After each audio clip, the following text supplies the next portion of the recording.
Greetings and welcome to Wednesday's What's in the Word. Today, I would like to share I can't miss this moment.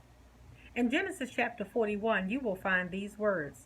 So Pharaoh said to Joseph, I hereby put you in charge of the whole land of Egypt. Then Pharaoh took his signet ring from his finger and put it on Joseph's finger. He dressed him in robes of fine linen and put a gold chain around his neck. He had him ride in a chariot as second in command, and people shouted before him, Make way! Thus he put him in charge of the whole land of Egypt. I can't miss this moment.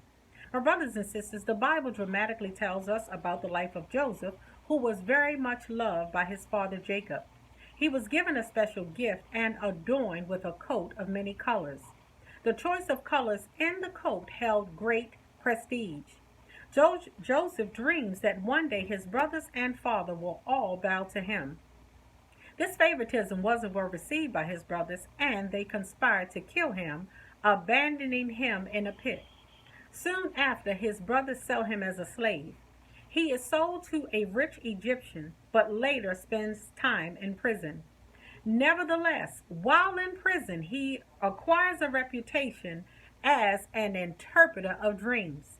While in prison, Joseph used his power to interpret the dreams of prison officials, and when the Pharaoh had two disturbing dreams, Joseph was called to interpret them. He is called to interpret the dreams of the Pharaoh that no one in Egypt could understand. Joseph forecasts this dream to mean 7 years of plenty followed by 7 years of famine. Joseph was able to advise the Pharaoh on how to prepare, and he also recommends a plan to collect grain and store it for the lean years. His plan works perfectly, and Pharaoh puts Joseph in charge. Years later, Joseph's brothers arrive in Egypt in search of food because there is famine in Canaan. Joseph recognizes his brothers, but they don't recognize him. I can't miss this moment. My brothers and sisters, when you have gone through trials and tribulations and you understand that you have the call of God on your life, you understand that there's a purpose for you, there's a plan for you, and God has a destiny for you, you can't miss pivotal moments.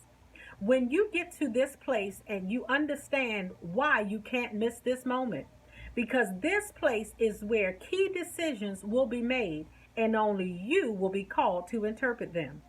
In this position has only been reserved for you. Come on, somebody. You can't miss this moment. The Lord's presence will follow you, will reach you in this place, and it will cause you to find favor. You can't miss this moment. This moment will prompt you into promotion. You can't miss this moment. My brothers and sisters, there you will find an encounter where those who betrayed you will have to stand by and watch the plan of God fulfilled upon your life. Come on, somebody, you can't miss this moment. You have to understand that your dreams may have been deferred, but now your dreams will be fulfilled. As you would expect, his brothers are fearful of what comes next, because the same one they sold into slavery has now become the most powerful man on the earth. I feel in my spirit that somebody's listening and watching this message have come to a place, have come to crossroads, and you don't understand what's really happening. But I prophesy, I decree, and I declare, you can't miss this moment. For God will show you how to move, how to go forward. He will give you wisdom. He will give you instructions. But I declare over your life, you can't miss this moment.